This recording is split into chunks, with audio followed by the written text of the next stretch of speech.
When Jack Sullivan found the chief's paralyzed daughter abandoned to die in the wilderness, he made a choice that would shatter his quiet life forever. Her people had decided her fate, but he was about to prove them all wrong. Before we continue, don't forget to subscribe to the channel, like the video, and comment where in the world you're watching from. Let's go. The afternoon sun beat down mercilessly on the Wyoming territory as Jack Sullivan guided his chestnut mare, Dakota, along the narrow trail that wound through the foothills. He had been riding for 3 days straight, carrying medical supplies to the remote settlement of Broken Creek, when he first heard the sound that would change everything. It was faint at first, barely audible over the rhythmic clop of Dakota's hooves against the hard-packed earth, but Jack had spent enough years on the frontier to recognize the sound of human suffering when he heard it. Dakota's ears pricked forward, and she slowed her pace without any command from Jack. The horse had always possessed an uncanny sense for trouble, a quality that had saved Jack's life more than once during his years as a cavalry scout. He trusted her instincts implicitly, and when she veered slightly off the main trail toward a cluster of rocks and scraggly juniper trees, he didn't fight her. The sound grew louder as they approached, a soft keening that spoke of pain and desperation, and Jack felt his chest tighten with the familiar weight of responsibility that had defined most of his 34 years. What he found behind those rocks would haunt him for the rest of his life. A young woman lay on a deerskin blanket, her body motionless except for the shallow rise and fall of her chest. She wore traditional Shoshone clothing, the intricate beadwork and fringed leather speaking of careful craftsmanship and cultural pride. Her long black hair was matted with sweat and dust, and her face was contorted with pain, but it was her eyes that struck him most, dark and fierce despite her obvious suffering, filled with a mixture of fear and defiance that suggested she had not accepted her fate quietly. Jack dismounted quickly, his hands already reaching for the canteen at his saddle.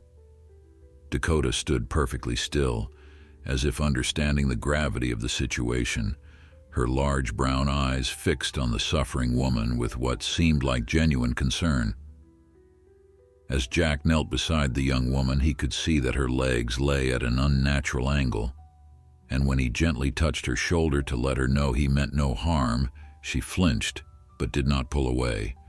Her lips were cracked and bleeding from dehydration, and he could tell she had been lying here for at least a day, maybe longer. He lifted the canteen to her lips, supporting her head with his other hand, and she drank greedily, water spilling down her chin in her desperation.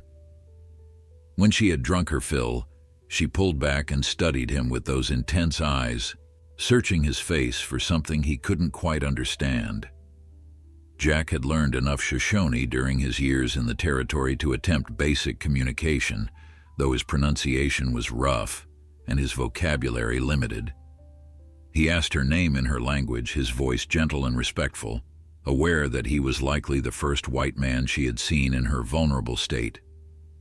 She hesitated before answering, as if weighing whether he deserved to know. When she finally spoke, her voice was hoarse but steady, carrying a dignity that her circumstances could not diminish. Her name was Ayanna, which meant eternal blossom, and she was the daughter of Chief Red Eagle, leader of a band that had been moved to a reservation 40 miles north. As she spoke, Jack pieced together the terrible story that had led to her abandonment.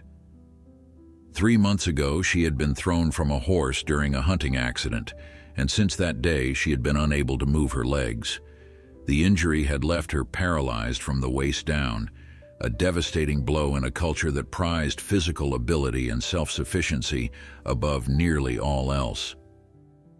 Jack listened with growing horror as Ayanna explained, in halting sentences interspersed with his careful questions, that the tribal council had debated her fate for weeks.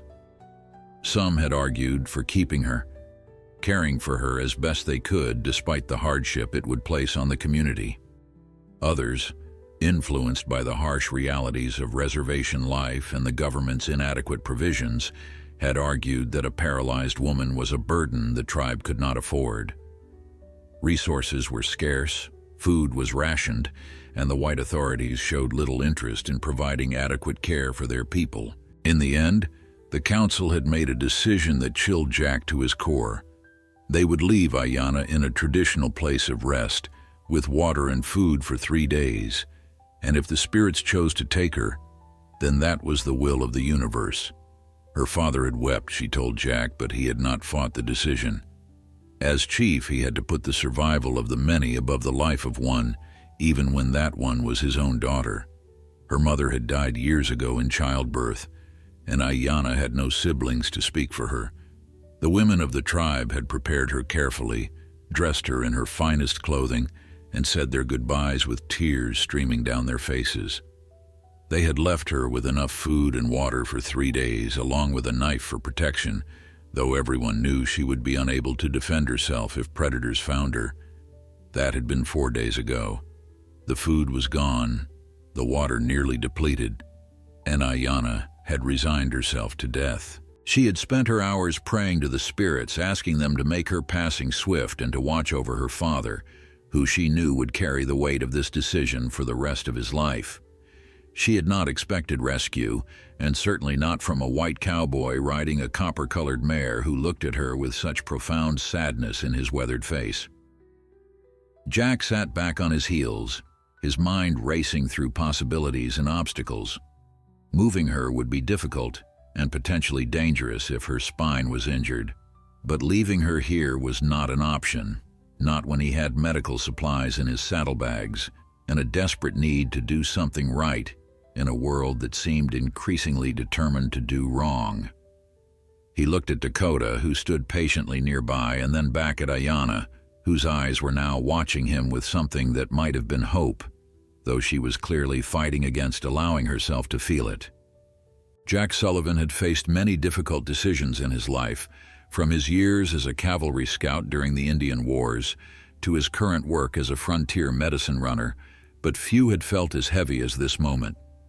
He looked at Ayanna, at the pride and pain warring in her dark eyes, and knew that whatever choice he made would ripple outward in ways he couldn't fully anticipate.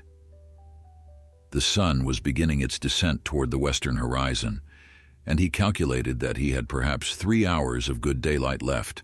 3 hours to decide whether to push on to Broken Creek with the medical supplies people were desperately waiting for, or to make a detour that could cost lives in that settlement while potentially saving the life of this one woman. Dakota whinnied softly, as if sensing his internal struggle, and nuzzled his shoulder with her velvet nose. The mare had always been more than just a horse to him. She was his companion, his confidant, his connection to something pure and uncomplicated in a world that seemed to grow more complex with each passing year. He had raised her from a foal, training her with patience and kindness rather than the harsh methods many cowboys employed, and she had rewarded his gentleness with loyalty and intelligence that surpassed any horse he had ever known. Now she stood beside him, waiting for his decision, her calm presence somehow making the choice clearer. He turned back to Ayanna and spoke slowly in Shoshone, asking her permission to examine her injury more closely. She hesitated, then nodded, understanding that this stranger was offering her something her own people had not been able to provide. Jack's hands were gentle as he checked her legs, noting the complete lack of response when he touched her feet, the way her muscles had already begun to atrophy from weeks of disuse. He had seen similar injuries during the war, soldiers thrown from horses or caught in explosions, their spines damaged in ways that seemed irreparable. Some had recovered with time and care, learning to walk again through sheer determination and proper treatment. Others had never regained the use of their legs, spending the rest of their lives dependent on others for basic needs. But there was something about Ayanna's injury that gave him hope. Her upper body was strong, her arms muscular from years of physical work, and when he asked her to describe exactly what had happened during the accident, she provided details that suggested the damage might not be permanent. She had felt a sharp crack in her lower back when she hit the ground, followed by immediate numbness and weakness in her legs. But in the weeks since the accident, she had occasionally experienced sensations, brief moments when she could feel tingling or pressure in her feet. The tribal medicine man had tried various treatments, poultices, and ceremonies and prayers, but nothing had restored her ability to walk. Jack reached into his saddlebags and pulled out the medical journal he always carried, a thick volume written by a doctor in Boston who specialized in spinal injuries. He had purchased it 6 months ago with money he could barely afford to spend, driven by a hunger for knowledge that had defined much of his adult life. His own formal education had ended at age 12 when his father's death had forced him to work full-time to support his mother and sisters, but he had never stopped learning. He read everything he could find about medicine, history, science, teaching himself through borrowed books and stolen moments between jobs. The journal had become his constant companion, and he had studied its pages so thoroughly that he could recall specific passages from memory. According to the doctor who wrote the journal, spinal injuries with incomplete paralysis, where the patient retained some sensation or occasional movement, had a much better prognosis than complete paralysis. The key was preventing further damage, maintaining muscle strength through careful exercise, and giving the spine time to heal without the constant stress of walking or bearing weight. Jack looked at Ayanna and explained what he had learned, watching her face shift from resignation to cautious interest as he spoke. She asked him questions in rapid Shoshone, her intelligence and curiosity evident despite her circumstances, and he did his best to answer, though many medical terms had no equivalent in her language. The decision crystallized in his mind with sudden clarity. He would take Ayanna with him to Broken Creek, where there was a doctor who might be able to provide better treatment than Jack could offer alone. The supplies he was carrying were important, but they could wait another day or two. This woman's life could not. He explained his plan to her, speaking slowly and clearly, making sure she understood that the journey would be difficult and potentially painful. He would need to construct a travois, a traditional Native American transport, using branches in his bedroll, and Dakota would need to pull both the travois and carry Jack. It would slow their progress significantly, but it was the only way to move her safely without risking further injury to her spine. Ayanna listened to his proposal with an expression that was difficult to read. When he finished speaking, she was quiet for a long moment, her eyes fixed on the distant mountains that marked the edge of the territory she had known all her life. Then she spoke in a voice that trembled slightly, despite her efforts to keep it steady. She asked him why he would help her, a stranger from a people that his people had fought against and displaced. She asked what he wanted in return, because in her experience, white men rarely did anything without expecting payment of some kind. Her questions were not accusatory, simply pragmatic, born from years of watching her people negotiate with government agents and Indian traders who always seemed to take more than they gave. Jack sat down beside her, close enough that she could see his face clearly in the fading light, and told her the truth. He explained that he had been a cavalry scout during the conflicts between the army and various tribes, that he had seen terrible things done by both sides, violence and cruelty that had left scars on his soul that would never fully heal. He had left that life 5 years ago, unable to continue participating in what he had come to see as a profound injustice, the systematic destruction of cultures and communities in the name of progress and manifest destiny. Now he tried to do what good he could, running medicine to remote settlements, helping people regardless of their race or background, attempting in some small way to balance the scales of harm he had contributed to during his years in uniform. He did not expect her to trust him, he said, and he did not expect gratitude.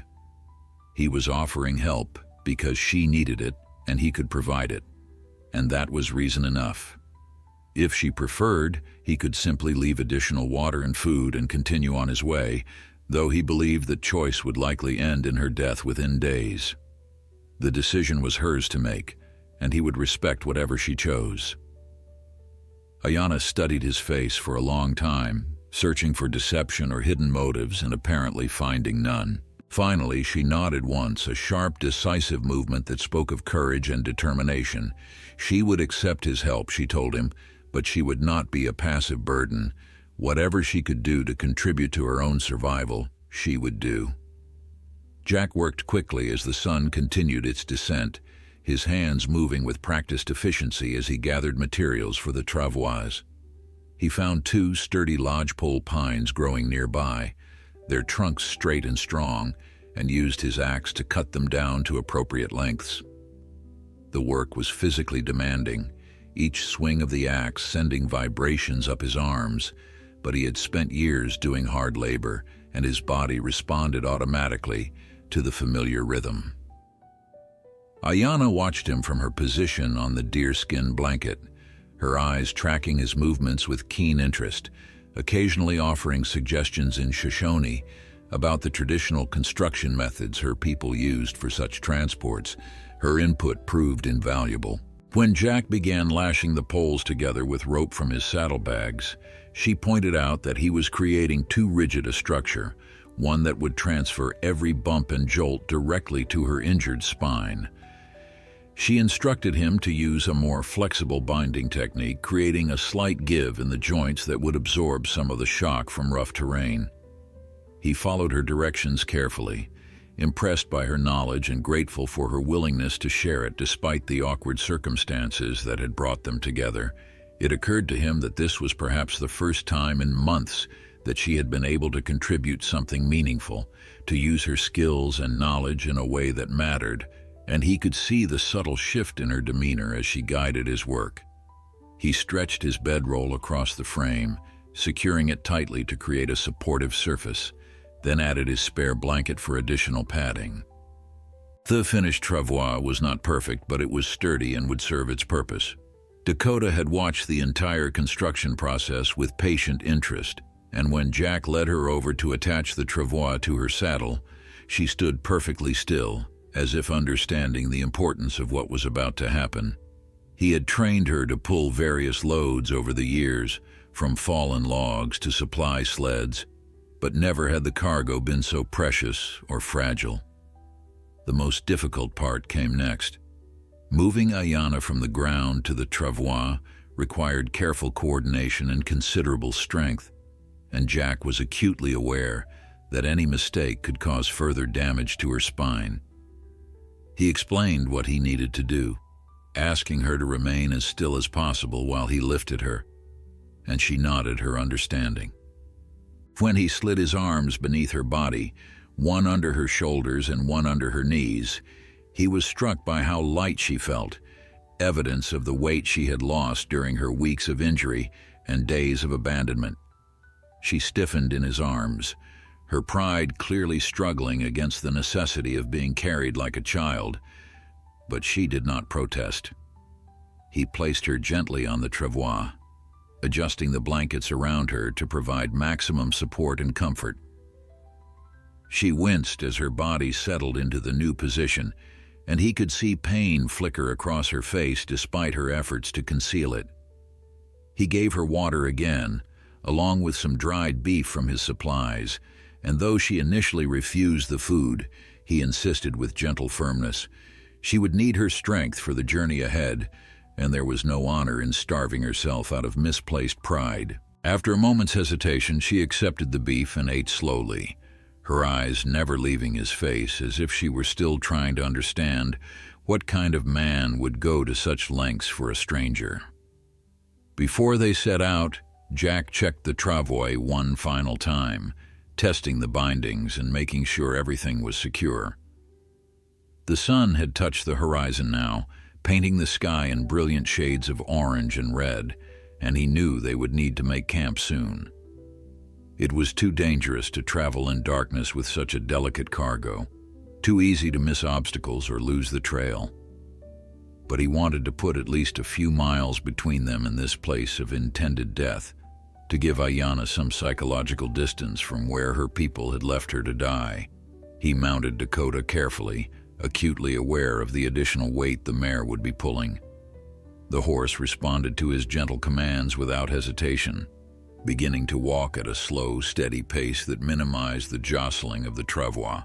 Jack looked back frequently to check on Ayanna, watching for signs of distress or pain, and each time he looked, she met his gaze with those dark, fierce eyes that revealed nothing of what she might be feeling. They traveled in silence for the first hour, the only sounds being Dakota's hoofbeats, the creak of leather, and the whisper of the travois poles against the ground. As the landscape rolled by, Jack found himself thinking about the complexity of the situation he had inserted himself into. By taking Ayanna away from where her tribe had left her, he was in some sense violating their cultural decision, imposing his own values and beliefs onto a situation that was not his to judge. Yet leaving her to die when he had the means to help felt equally wrong, perhaps more so. The tension between respecting cultural autonomy and responding to human suffering was not one he could easily resolve, and he suspected it would trouble him long after this journey ended. Ayanna broke the silence first, her voice carrying clearly through the evening air despite the gentle sounds of their travel. She asked him about Dakota, about the unusual bond between horse and rider that was evident even to someone who had never seen them together before. Jack smiled, the question touching on a subject dear to his heart, and he began to tell her Dakota's story.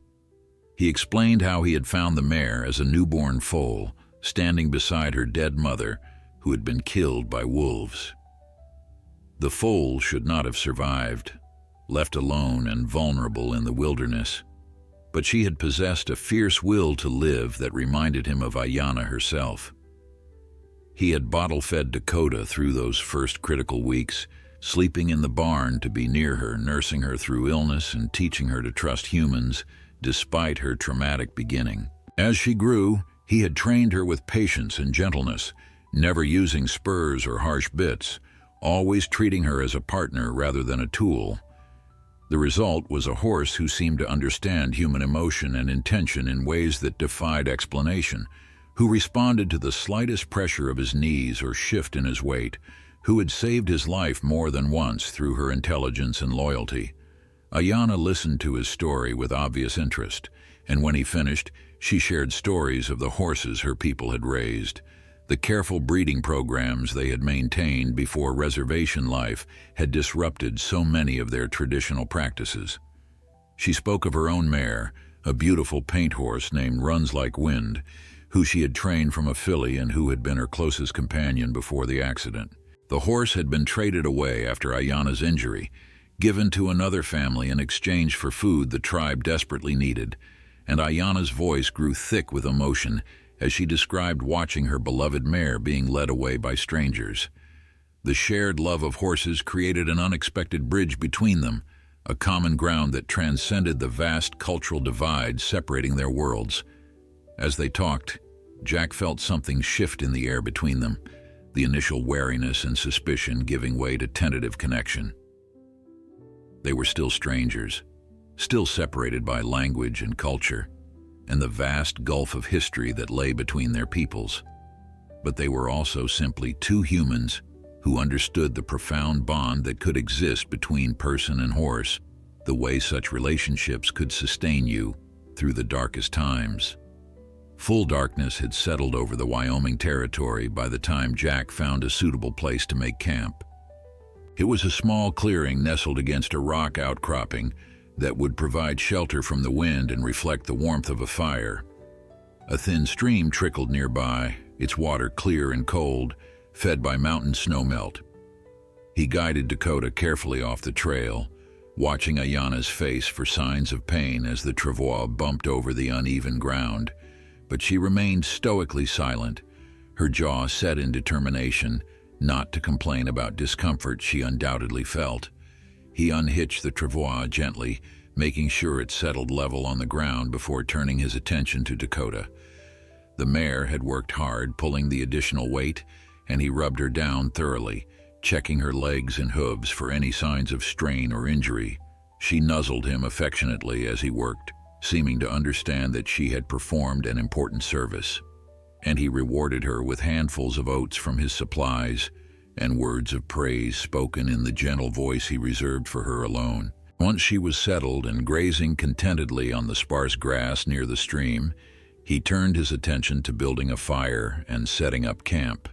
Ayanna watched him work with the same keen observation she had shown earlier, her eyes tracking his movements as he gathered dry wood and arranged stones for a fire ring.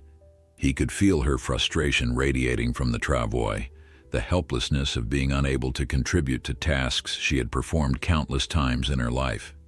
In her culture, women were responsible for making camp, for building fires and preparing food and maintaining the domestic spaces that made survival possible in harsh conditions.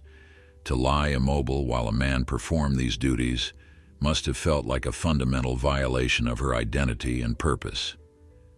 When he had the fire going and coffee brewing in his battered tin pot, Jack approached the travois and knelt beside her. He asked if she was in pain, if there was anything he could do to make her more comfortable, and she shook her head with obvious irritation. But then her expression softened slightly, and she admitted in halting words that her back ached terribly from lying in one position for so long. He nodded with understanding and explained that he would need to help her shift positions periodically throughout the night to prevent sores from developing, a common problem for people who could not move themselves. The intimacy required for such care was clearly uncomfortable for both of them. In Shoshone culture, as in most frontier societies, physical contact between unrelated men and women was governed by strict rules of propriety, and what Jack was proposing violated many of those unspoken boundaries. But necessity overrode social convention, and Ayanna gave her grudging consent for him to adjust her position. He moved her carefully, supporting her spine and keeping her body aligned as he had read in his medical journal. And though she winced with pain, she also sighed with relief when he settled her into a new position that took pressure off different parts of her back. Over a simple dinner of hardtack, dried beef, and the last of Ayanna's provisions, Jack told her about Broken Creek and the doctor who practiced there. Dr. Samuel Matthews was an unusual man for the frontier, educated at a prestigious medical college in Philadelphia before deciding to bring his skills west. He had written to Jack several months ago, requesting medical supplies that were difficult to obtain in such remote locations, and offering to pay generously for the delivery. But more importantly, Dr. Matthews had expressed interest in Jack's descriptions of various injuries and ailments he encountered in his travels, treating him as a colleague rather than merely a delivery man. Jack believed that if anyone could help Ayanna, it would be this doctor who seemed to possess both knowledge and compassion in equal measure. Ayanna listened to his description of Dr. Matthews with obvious skepticism. Her experiences with white doctors had been limited but universally negative. The reservation physician was a political appointment who viewed his position as punishment rather than opportunity, a man who dispensed minimal care with maximum contempt for his native patients. He had examined Ayanna briefly after her accident, pronounced her condition hopeless, and recommended that the tribe not waste resources on her care. That assessment had contributed significantly to the council's decision to abandon her, giving their choice the weight of medical authority even though it aligned more with convenience than genuine prognosis. Jack understood her distrust, but asked her to reserve judgment until she met Dr. Matthews personally. Not all white men were the same, he said, though he acknowledged that the bad ones had done enough damage to justify wariness toward all of them. He shared his own struggles with the moral complexities of his past, how his years as a cavalry scout had forced him to participate in actions that haunted him still. He had been present at Sand Creek, he told her quietly, though he had not fired his weapon during that terrible massacre. His inaction in the face of atrocity had troubled him nearly as much as if he had participated directly, and it was one of the primary reasons he had left military service. The confession hung between them in the firelight, heavy with implication. Sand Creek was a name that carried terrible weight among Native peoples, a symbol of betrayal and brutality that had shattered trust and hardened hearts across the plains. That Jack had been there, had witnessed the slaughter of women and children and elders, placed him firmly on the wrong side of history. Yet he was also here now, helping her when he had no obligation to do so, risking his own interests to preserve her life. The contradiction was difficult to reconcile, and Ayanna fell silent, clearly processing this new information and what it meant for her understanding of the man who had become her unlikely rescuer. The night grew colder as the fire burned down to embers. Jack had given Ayanna all his blankets, except one thin covering for himself, insisting that her immobility made her more susceptible to the chill. He lay near the fire, close enough to tend it through the night, but far enough from Ayanna to preserve some semblance of propriety. Sleep came fitfully, interrupted by the need to add wood to the fire and check on his patient, who seemed to rest no better than he did. Several times he heard her breathing change, knew she was awake and possibly in pain, but she made no complaint, and he did not intrude on her privacy unless she called for help. In the darkest hours before dawn, when the world seemed suspended between night and day, Jack woke to the sound of quiet weeping. Ayanna was crying, her face turned away from the fire, her shoulders shaking with sobs she tried desperately to muffle. He lay still for a moment, uncertain whether to acknowledge her grief or allow her the dignity of private sorrow. But something in the desolate sound of her crying moved him beyond hesitation, and he rose quietly, moving to kneel beside the travois. He did not speak, did not offer empty platitudes or false promises that everything would be fine. Instead, he simply sat with her in her grief, a silent presence in the darkness, bearing witness to pain he could not fully understand but could at least acknowledge. After several minutes, her crying subsided, and she turned her head to look at him. In the faint light from the dying fire, he could see tears glistening on her cheeks, and her eyes held a vulnerability she had not allowed him to see before. She asked him a question that clearly cost her considerable pride to voice. She wanted to know if he truly believed she could recover, or if he was simply delaying an inevitable death out of misplaced kindness. The directness of her question demanded an equally direct answer, and Jack considered his words carefully before responding. He told her that he did not know what the future held, that her injury was serious and recovery was far from certain. But he had seen men overcome terrible wounds through determination and proper care, had witnessed the body's remarkable capacity for healing when given the right conditions and support. Whether she would walk again was unknown, but whether she deserved the chance to try was beyond question. Dawn broke over the Wyoming landscape with breathtaking beauty, the sky transforming from deep indigo to soft pink and gold as the sun climbed above the eastern mountains. Jack had been awake for over an hour, rebuilding the fire and preparing a simple breakfast of coffee and fried cornmeal cakes cooked in bacon grease. The familiar ritual of morning camp duties helped center him after a night of troubled sleep, and he found comfort in the methodical process of heating water, measuring coffee grounds, and tending the skillet that had traveled with him across thousands of miles of frontier territory. Ayanna woke to the smell of coffee and food, her eyes opening slowly as consciousness returned. Jack watched her face as awareness settled over her, the brief moment of confusion giving way to remembered reality. She was not in her father's lodge, surrounded by family and the familiar sounds of tribal life. She was lying on a travois in the wilderness, dependent on a white stranger who claimed he wanted to help her. The weight of her situation showed clearly in her expression before she managed to school her features into something more neutral and guarded. He brought her water first, supporting her head as she drank, then offered her coffee sweetened with a precious spoonful of sugar from his dwindling supplies. She accepted the tin cup with both hands, holding it close to her face and inhaling the aromatic steam before taking her first sip.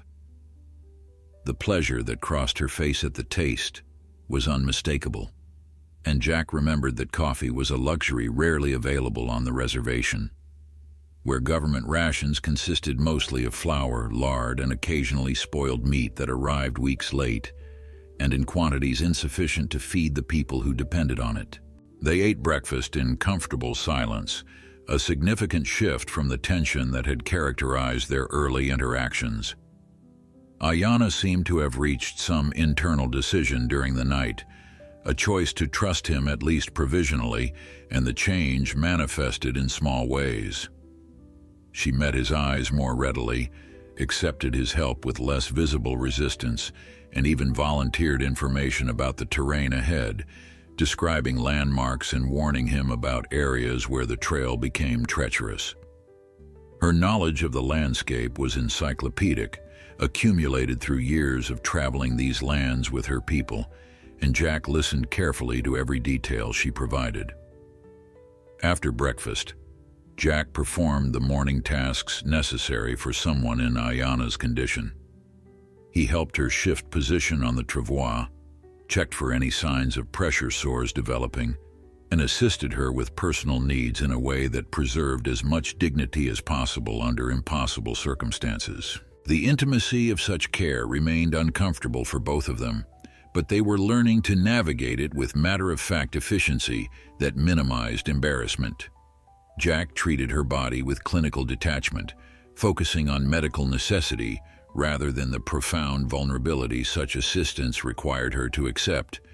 Before they resumed travel, he took time to examine her legs more thoroughly in the morning light. He asked her to describe exactly what sensations she experienced, if any, and she concentrated hard, trying to articulate feelings that were subtle and inconsistent. Sometimes she felt tingling in her feet, like the prickling sensation when a limb falls asleep. Other times there was warmth or cold, faint impressions that came and went without pattern.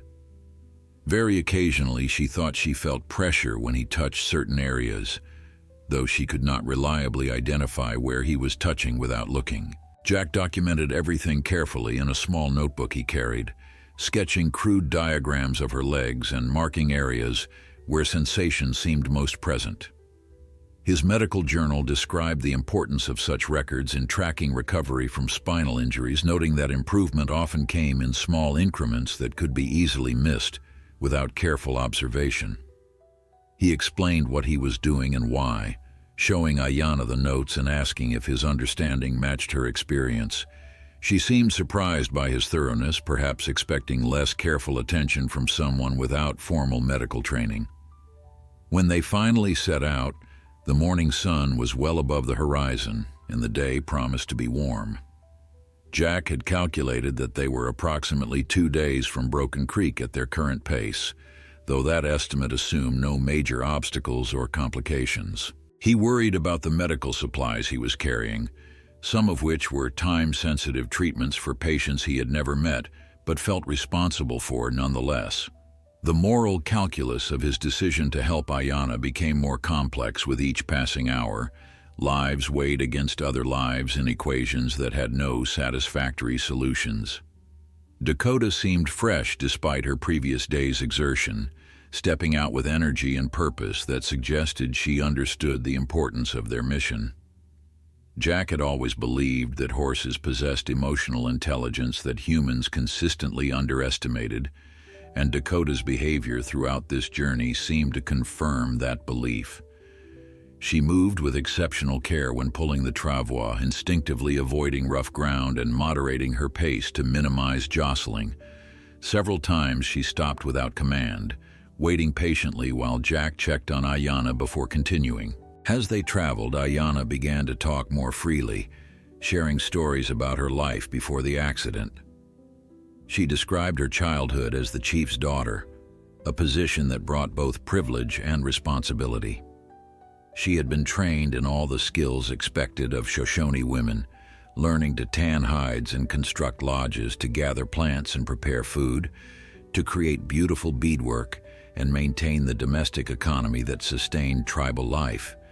But she had also been given opportunities unusual for women in her culture, accompanying her father on hunts and learning to track game, to read the subtle signs that spoke of weather changes and animal movements. Her people had been semi-nomadic before the reservation era, following buffalo herds and seasonal game across vast territories that had sustained them for generations beyond counting. She spoke with profound sadness about the loss of that way of life, the confinement to inadequate reservation lands where hunting was restricted, and traditional patterns of existence became impossible to maintain. The buffalo were gone, killed by white hunters in numbers that defied comprehension, their bones littering the plains like monuments to extinction. Without the buffalo, her people had lost not just a food source, but a central organizing principle around which their entire culture had been structured. Jack listened with growing understanding of the scope of loss that native peoples had experienced within a single generation. He had known intellectually about the destruction of the buffalo herds and the reservation system, but hearing it described by someone who had lived through that transition gave the knowledge emotional weight it had previously lacked. Ayanna's paralysis was a personal tragedy, but it existed within the context of a larger collective trauma, her individual suffering reflecting and amplifying the suffering of her entire people. She asked him questions too, curious about his life and the choices that had brought him to this moment. He told her about growing up in Ohio, the son of a blacksmith who had taught him the value of honest work and fair dealing. His father's death when Jack was 12 had ended his formal schooling, but it had also taught him resilience and self-reliance, qualities that had served him well on the frontier.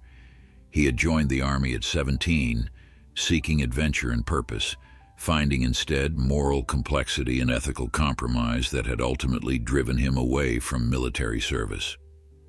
His current work as a medicine runner had emerged almost accidentally from his years of frontier travel.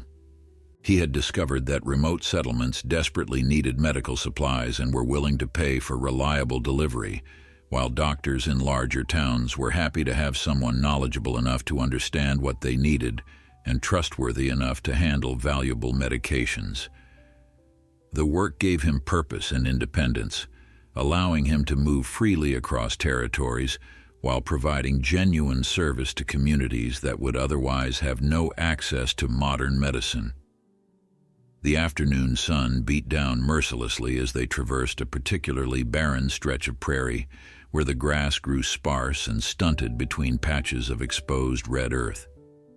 Jack had given Ayanna his hat to shield her face from the relentless glare, leaving himself squinting against the brightness with only his hand for shade. Dakota plodded steadily forward, her coat dark with sweat, but her pace never faltering despite the heat and the difficult terrain. They were making reasonable progress, better than Jack had initially hoped, but the physical toll on all of them was becoming increasingly apparent. Around mid-afternoon, Ayanna's voice cut through the rhythmic sounds of travel with sudden urgency. She had spotted riders on a distant ridge, their silhouettes unmistakable against the bright sky. Jack's hand moved instinctively to the rifle in his saddle scabbard as he reined Dakota to a halt and studied the figures carefully. There were 3 of them too far away to identify clearly, but their positioning and behavior suggested they were tracking something or someone. His years as a cavalry scout had taught him to read such signs, and what he saw made his stomach tighten with apprehension. Ayanna's voice was tense as she spoke rapidly in Shoshone, explaining that the riders could be from her tribe, sent to ensure she had died as intended, or they could be white men, which presented different but equally serious dangers. A paralyzed native woman and a lone white man traveling together would attract unwanted attention from certain types of frontier opportunists, men who saw vulnerability as invitation and isolation as opportunity. Jack made a quick decision, guiding Dakota off the main trail toward a small grove of cottonwood trees that offered some concealment and a defensive position if it came to that. They waited in tense silence as the riders drew closer, close enough for Jack to see that they were white men, roughly dressed and heavily armed in a way that spoke more of banditry than honest work. His instincts had been correct, and now he faced the delicate problem of protecting Ayanna while avoiding violence if possible. He positioned Dakota so that his body blocked the travois from easy view, hoping the riders might pass without noticing them in the shade of the cottonwoods, but luck was not on their side. One of the men pointed toward their location, and all three turned their horses in that direction. Jack's mind raced through options as the men approached. Running was impossible with a travois. Fighting was a last resort against three armed men, which left negotiation and deception as his primary tools. He called out a greeting as the riders entered the grove, keeping his voice friendly but not overly welcoming, the tone of a man who was cautious but not looking for trouble. The leader of the group, a heavy-set individual with a badly scarred face and cruel eyes, studied Jack and Dakota with obvious assessment before his gaze moved to the travois and Ayanna, lying motionless upon it. The man's expression shifted to something predatory as he took in the situation. A white man alone with an Indian woman in the middle of nowhere. He made a crude comment about Jack's traveling companion, his words deliberately insulting and calculated to provoke a response. Jack kept his face neutral and his hand away from his rifle, understanding that any show of aggression would give these men the excuse they were looking for to escalate the situation.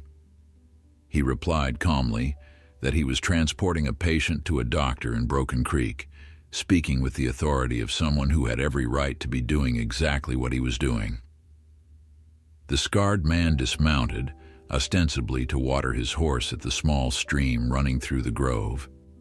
But his real purpose was clearly to get a closer look at Ayanna. Jack positioned himself between the man and the travois, maintaining a posture that was protective without being overtly threatening. The tension in the air was palpable, a situation balanced on a knife's edge that could tip either way depending on the next few moments.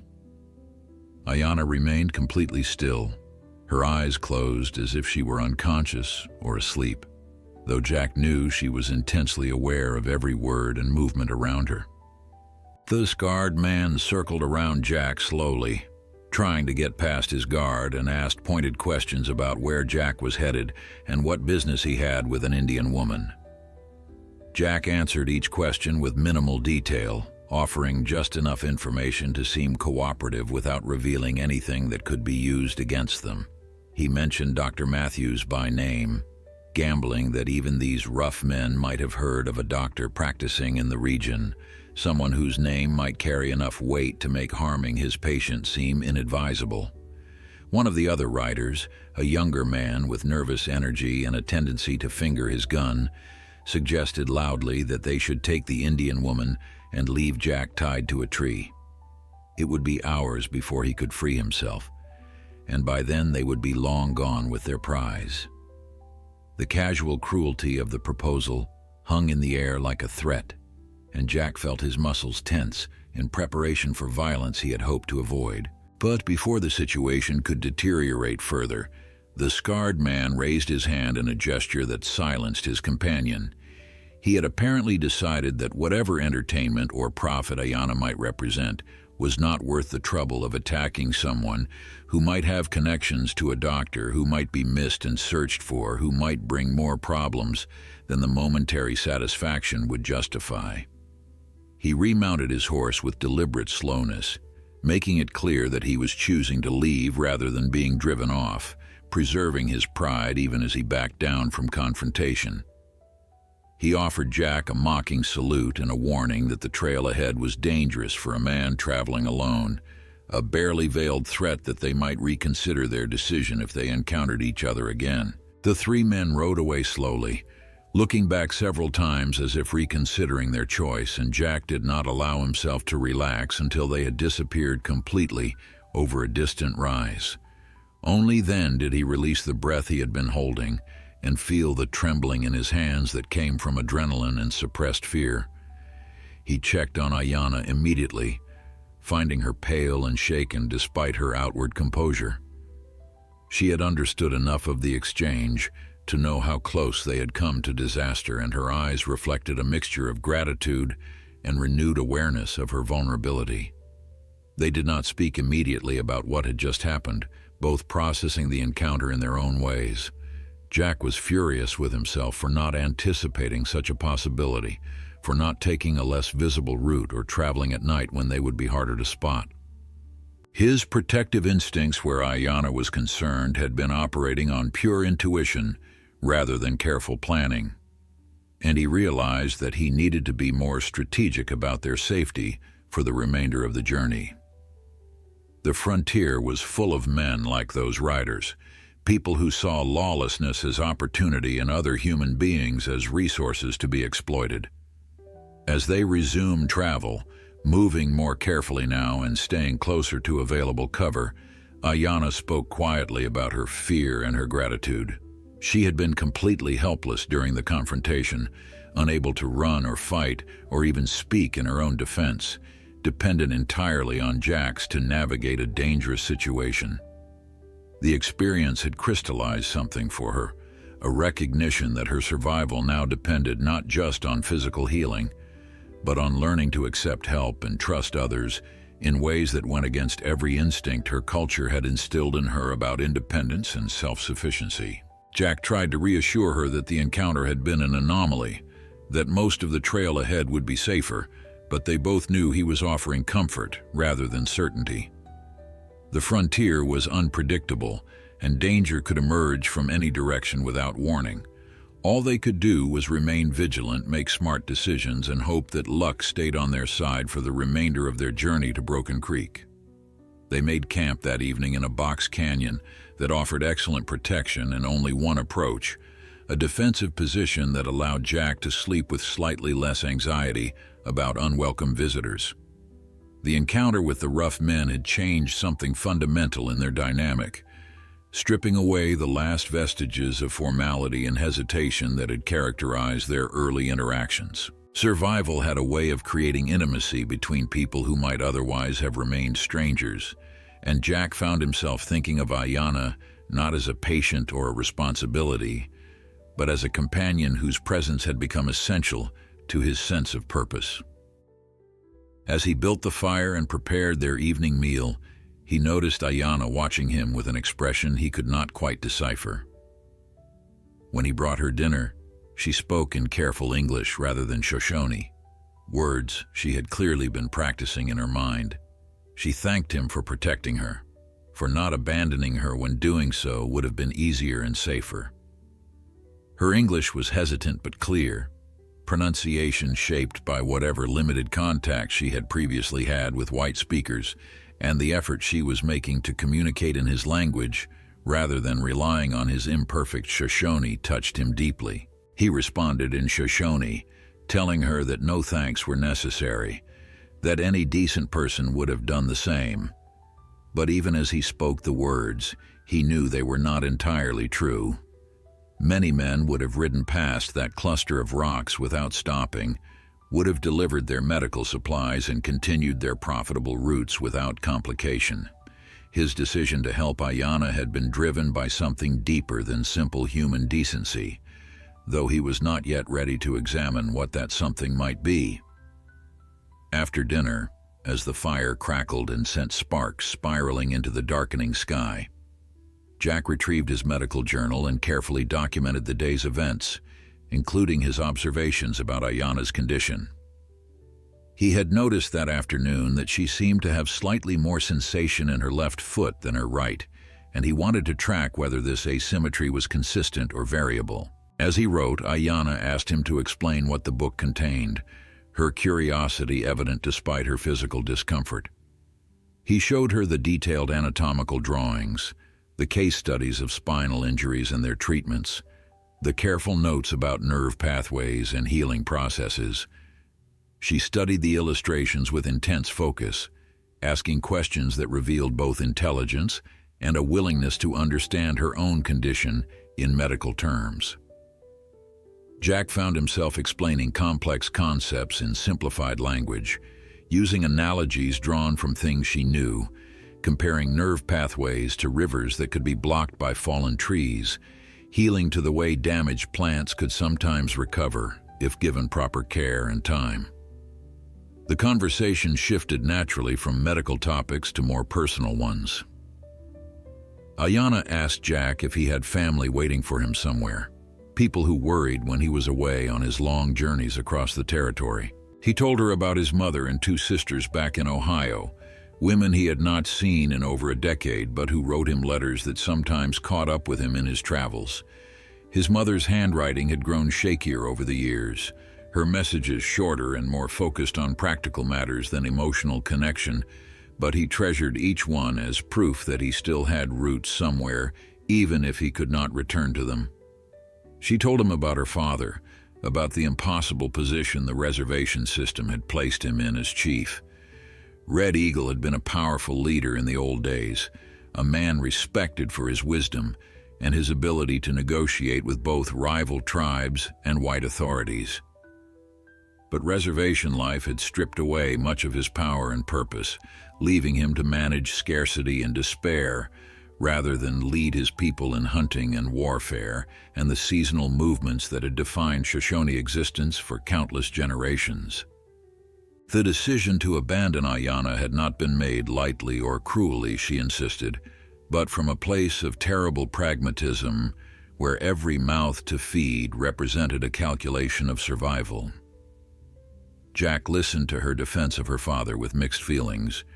He understood the harsh mathematics of reservation life, the way government policies had deliberately created conditions of dependency and deprivation that forced Native peoples into impossible choices.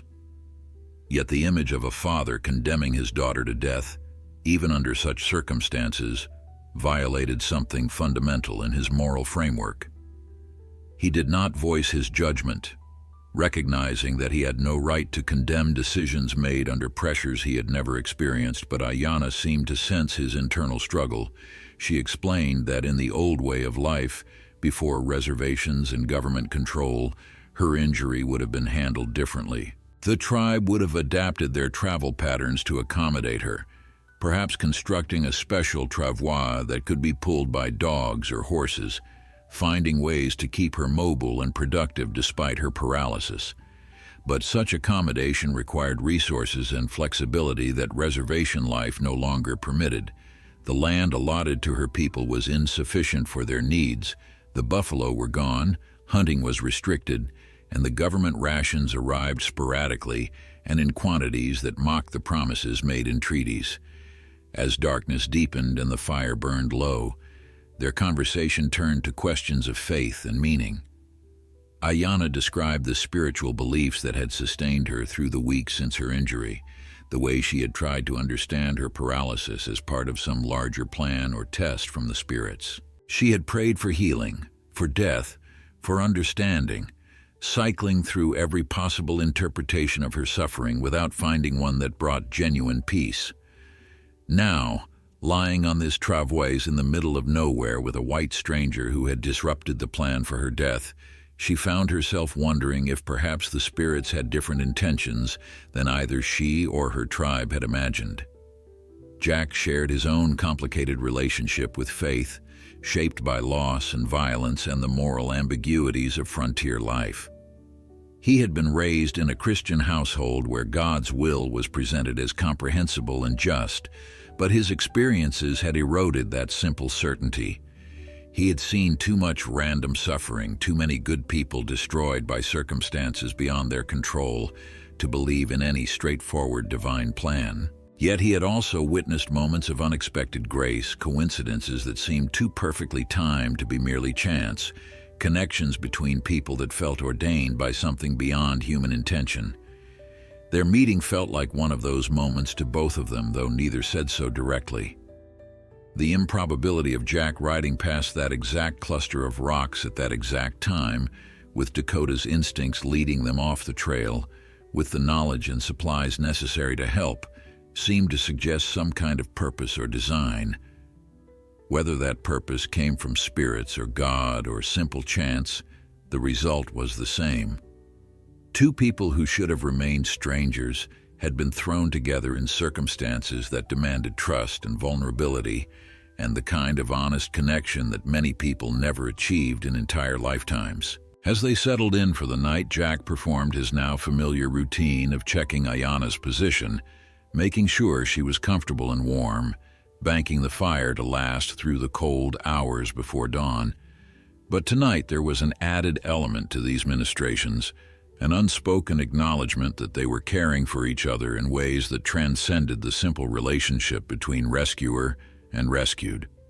She thanked him in English, and he responded in Shoshone, and the mixing of languages seemed fitting for a connection that existed outside the normal boundaries of culture and circumstance.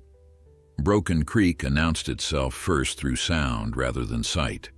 The distant clang of a blacksmith's hammer and the barking of dogs carrying across the morning air as Jack guided Dakota around the final bend in the trail. The settlement was larger than he had expected, perhaps 200 souls, with a main street lined with false-fronted buildings that suggested aspirations toward permanence despite the rough frontier reality. A church steeple rose above the other structures, its white paint gleaming in the morning sun, and Jack felt a mixture of relief and apprehension as their destination finally came into view.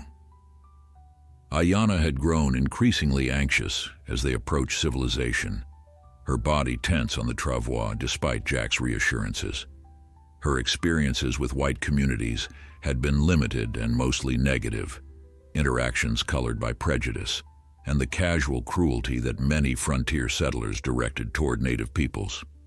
Jack understood her fear but could not entirely alleviate it, knowing that their arrival would attract attention and likely provoke reactions ranging from curiosity to hostility. A white man traveling with an injured Indian woman was exactly the kind of spectacle that small towns thrived on, fodder for gossip and speculation that could make their situation considerably more complicated.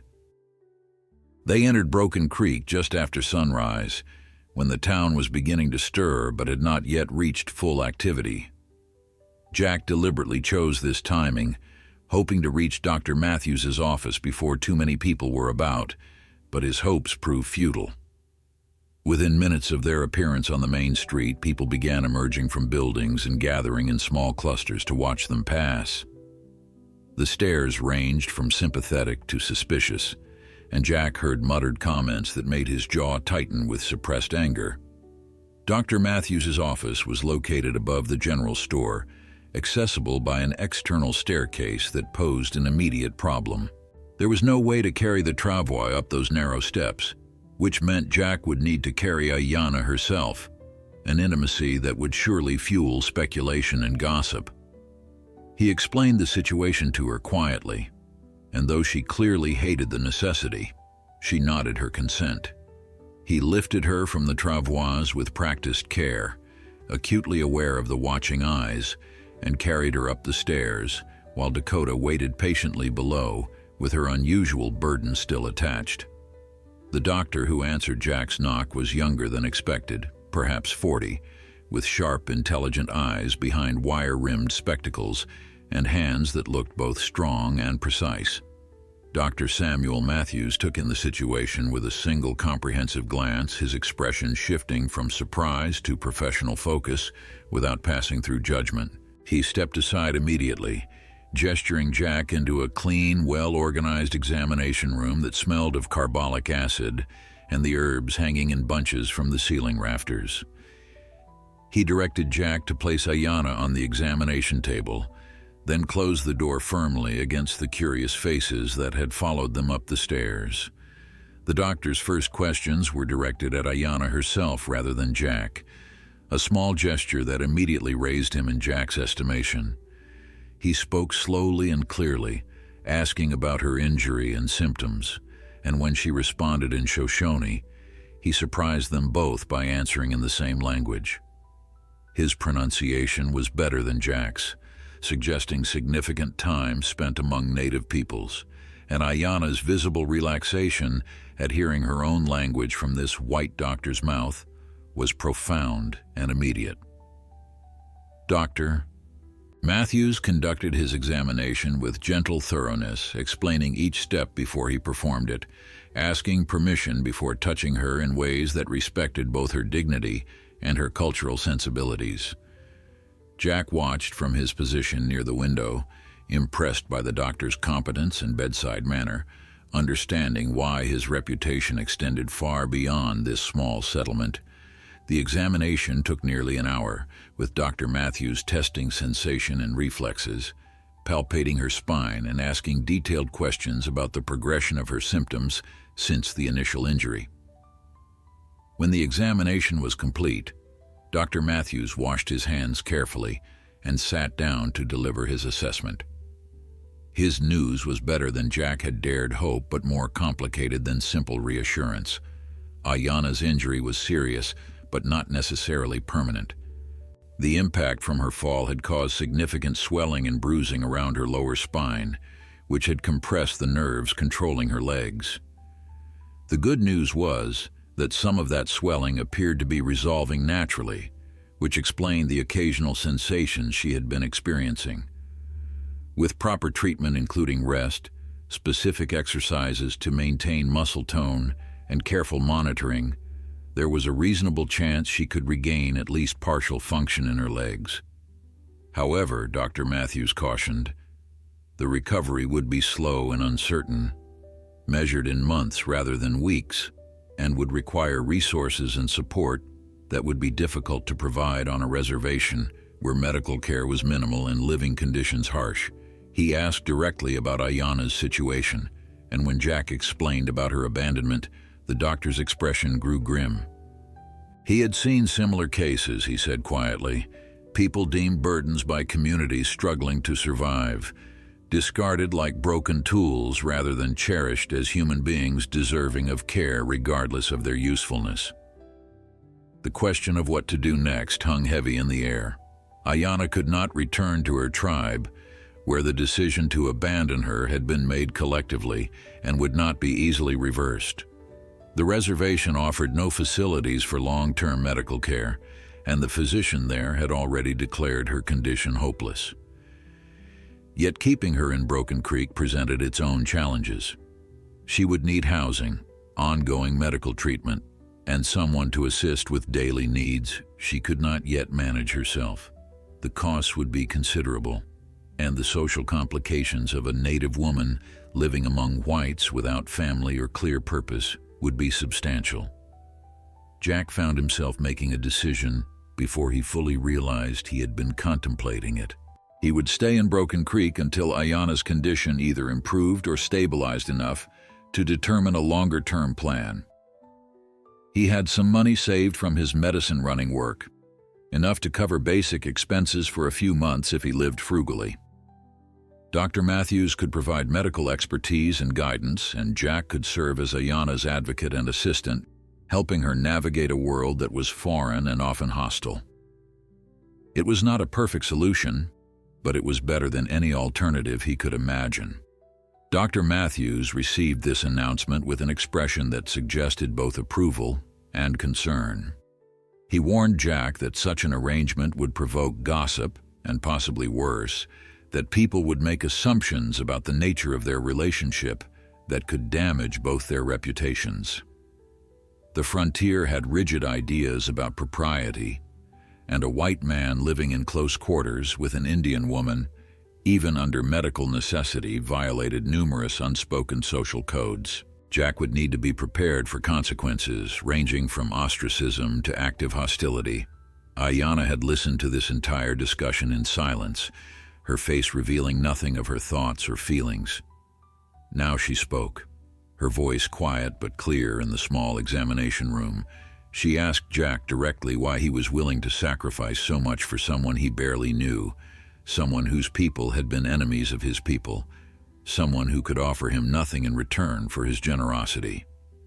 It was the same question she had asked before, but now it carried additional weight, the stakes higher, and the implications more profound. Jack struggled to articulate something he did not fully understand himself. He spoke about responsibility and humanity, about trying to balance the harm he had participated in during his cavalry days with good works now. But those explanations felt insufficient, intellectually sound but emotionally incomplete. The truth was simpler and more complicated than moral philosophy. He had come to care about Ayanna, about her survival and recovery and future, in ways that transcended duty or guilt. Her fierce spirit, her intelligence, her dignity, in the face of abandonment and suffering, had touched something in him that he thought had been permanently hardened by years of frontier violence and loss. The weeks that followed their arrival in Broken Creek tested both Jack and Ayanna in ways neither had anticipated. Jack found lodging for them in a small boarding house run by a widow named Mrs. Eleanor Pruitt, a practical woman who asked few questions and seemed more interested in receiving payment on time than in passing judgment on her unusual guests. She provided them with 2 adjacent rooms on the ground floor, a consideration that made Ayanna's mobility challenges somewhat easier to manage, and largely ignored the gossip that swirled through town about the arrangement. Dr. Matthews had prescribed a rigorous treatment regimen that consumed most of their days. Each morning, Jack would help Ayanna through a series of exercises designed to maintain muscle tone and encourage nerve regeneration. The doctor had shown him how to move her legs through their full range of motion, how to massage the muscles to prevent atrophy, how to position her body to reduce pressure on her spine while it continued healing. The work was physically demanding and emotionally intimate, requiring a level of trust and vulnerability that transcended anything either of them had experienced before. Progress was maddeningly slow and inconsistent. Some days Ayanna would report increased sensation in her feet, moments when she could feel Jack's touch or the warmth of the sun on her skin. Other days the numbness would seem complete, as if her body had forgotten entirely how to communicate with itself below the waist. Dr. Matthews cautioned them repeatedly that recovery from spinal injuries followed no predictable timeline, that patience and persistence were the only paths forward. His words were meant to be encouraging, but they often felt like cold comfort when Ayanna struggled with the profound frustration of her continued immobility. The social challenges proved as difficult as the medical ones. Broken Creek was a small town with rigid ideas about propriety, and a white man caring for an Indian woman violated numerous unspoken rules. Shopkeepers watched them with suspicion when they appeared together on the street. Church ladies whispered behind their fans. The saloon crowd made crude jokes that occasionally reached Jack's ears, comments that made his hands ball into fists and his jaw clench with barely suppressed rage. He endured it all with grim determination, understanding that responding to provocation would only make their situation worse. Ayanna bore the scrutiny with dignity that amazed Jack daily.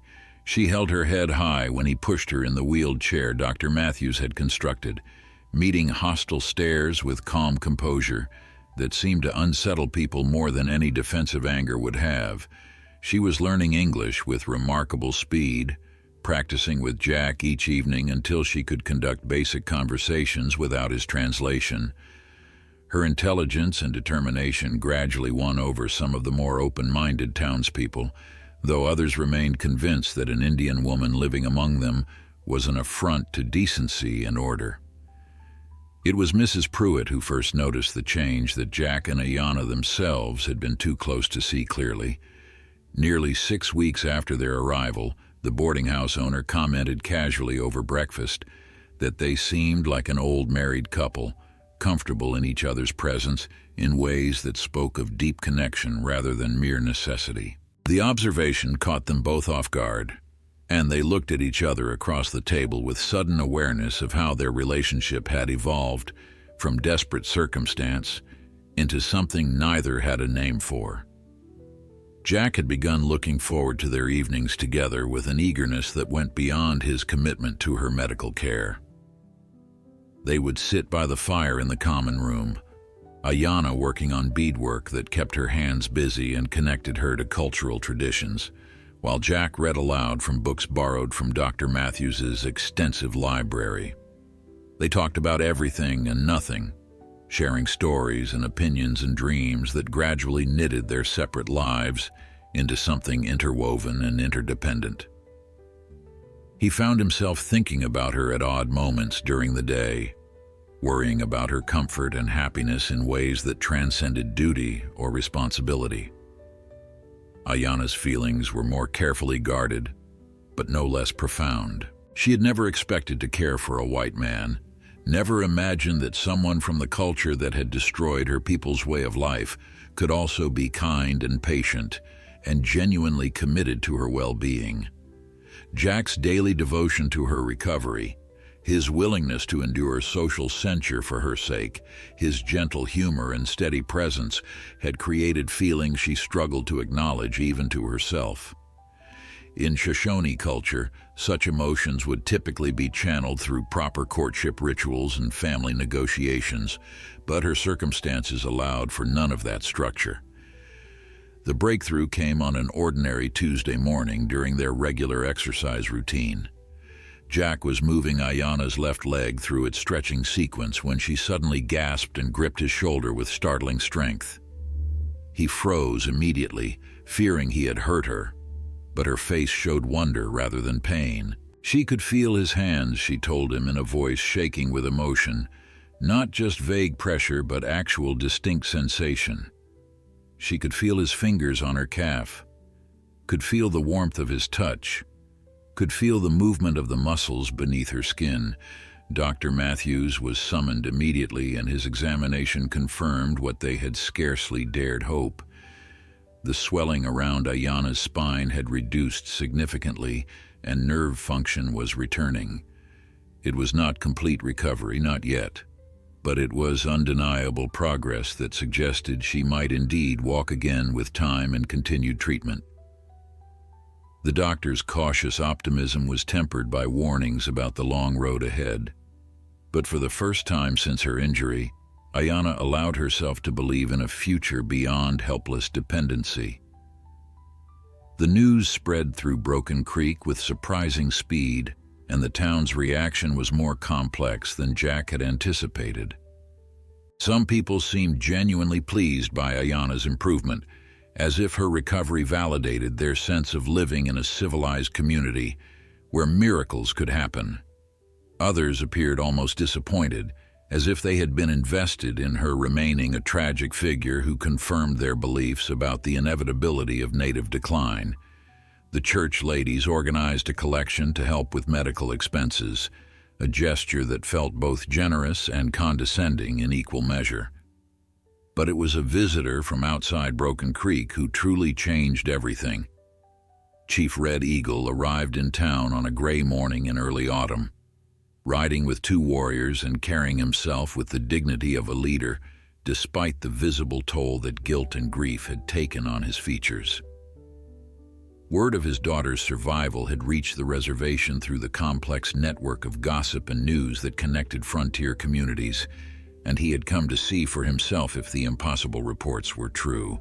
The reunion between father and daughter took place in the boarding house parlor, with Jack and Mrs. Pruitt bearing witness to a moment so charged with emotion that it seemed to alter the very air in the room.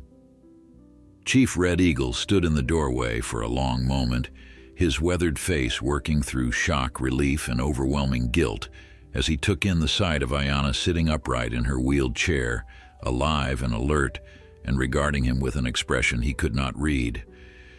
When he finally moved, it was with the hesitant steps of a man approaching something precious that he feared might disappear if he reached for it too quickly. Ayanna spoke first, her voice steady despite the tears streaming down her face. She addressed her father in Shoshone, words that Jack could only partially follow, but whose emotional content was unmistakable. She was not offering easy forgiveness, was not pretending that his decision to abandon her had not caused profound pain, but neither was she closing the door on reconciliation. She spoke of understanding the impossible position he had been placed in, of recognizing that reservation life had created circumstances where even loving parents were forced into choices that violated their deepest values. Red Eagle knelt before his daughter's chair, this proud chief humbling himself in a way that transcended cultural protocol. He spoke of his grief and guilt, of the nights he had lain awake remembering her face as they left her in that place of intended death. He spoke of the council's decision and his own weakness in not fighting harder against it, of the terrible mathematics that had weighed one life against many and found her wanting. His voice broke as he told her that not a day had passed without him praying to the spirits for her forgiveness, for some sign that she understood he had loved her, even as he condemned her. Jack watched this scene from his position near the window, feeling like an intruder on private grief, yet unable to look away. He saw Mrs. Pruitt quietly weeping into her apron, saw the two warriors who had accompanied Red Eagle standing at rigid attention with suspiciously bright eyes. The raw emotion in the room was overwhelming, a reminder that beneath all the cultural differences and historical conflicts, the fundamental experiences of love and loss and family operated according to universal principles. After several minutes, Ayanna gestured for Jack to approach. She introduced him to her father in Shoshone, explaining carefully who he was and what he had done, how his intervention had saved her life, and his dedication had given her a chance at recovery. Red Eagle rose slowly and turned to face Jack, his expression unreadable. For a moment, Jack wondered if the chief blamed him for interfering with tribal decision, for disrupting what had been meant as Ayanna's final piece. But then Red Eagle extended his hand in the white man's gesture of greeting, and when Jack took it, the chief's grip was firm, and his eyes were filled with profound gratitude. What happened next was so unexpected that it would be talked about in Broken Creek for decades to come. Chief Red Eagle, speaking through Ayanna's translation, made a formal request that shocked everyone present. He asked if Jack would consider joining his tribe, taking a place among the Shoshone people as Ayanna's husband.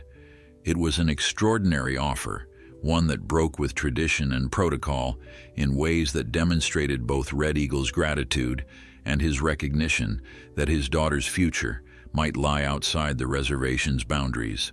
By offering marriage between Ayanna and Jack, he was creating a bridge between their worlds while giving his daughter a path forward that honored both her heritage and her new circumstances.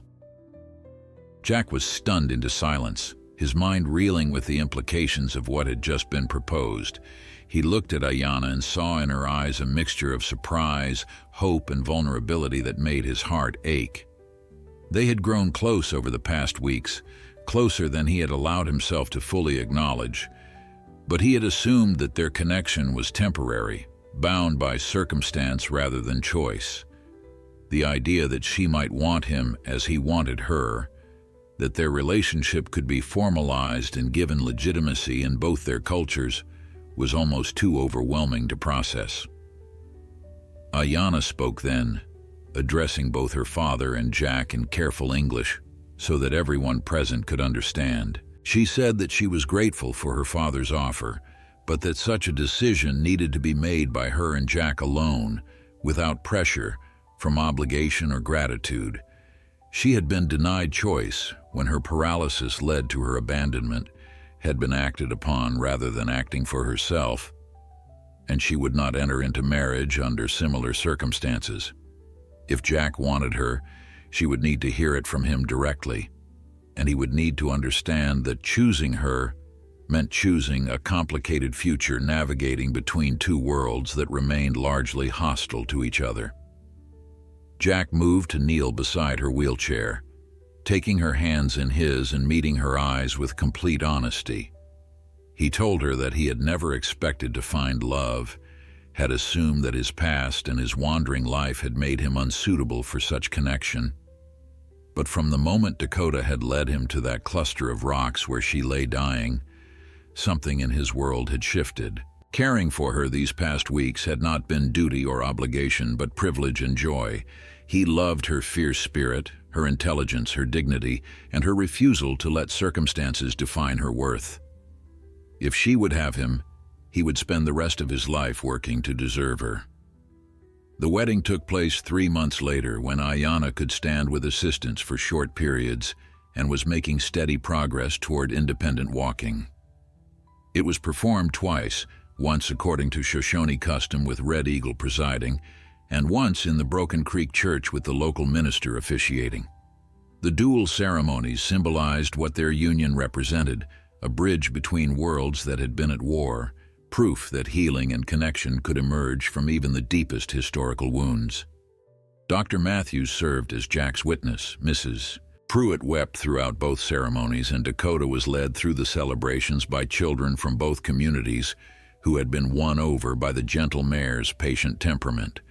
The town of Broken Creek slowly transformed their initial hostility into grudging respect and eventually genuine acceptance, recognizing that Jack and Ayanna's determination to build a life together reflected the same pioneering spirit that had brought them all to this harsh frontier. Years later, when people asked Jack about the day he found Ayanna, he would always credit Dakota's instincts for leading him off the trail. But Ayanna would smile and say that it was not instinct, but the spirits guiding them together, orchestrating a meeting that neither could have predicted but both desperately needed. They built a life that honored both their heritages, raising children who grew up speaking both English and Shoshone, who knew both the Bible and traditional stories, who understood that their existence represented hope for a future where different peoples might finally learn to see each other's full humanity. The unexpected had not been simply Ayanna's survival or her recovery, though both were remarkable. The unexpected had been love emerging from abandonment, connection from cultural division, family from strangers, and healing from wounds that had seemed too deep to ever truly mend.